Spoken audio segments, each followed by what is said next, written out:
गुरुजी मैं गुटखा खाती हूँ। कौन सा? रात्रि गुरुजी छूट नहीं रहा है। कितने खा जाती हो रोज? गुरुजी मैंने प्रण लिया था कि जिस दिन वृंदावन जाऊंगी गुरुजी से मुलाकात होगी उस दिन के बाद से खाना छोड़ दूंगी। अच्छा है आपका संकल्प। कितने के रोज खा जाती हो? 50। 50 पैकेट? 50 रुपए का। 50 रुपए के रोज? हाँ।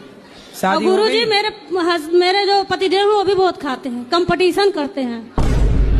तो पहले आपने शुरू किया कि पति ने? हम एक खाएंगे तो 2, हम 2 खाएंगे तो 4। हाँ, तो आप पहले शुरुआत किसने की खाने की? आप शुरुआत तो वही किए थे, मुझे थोड़ा थोड़ा देते थे, फिर मुझे भी आदत पड़ गई।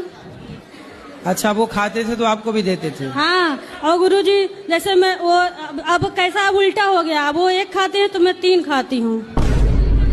क्या बोलूं मैं इस पे?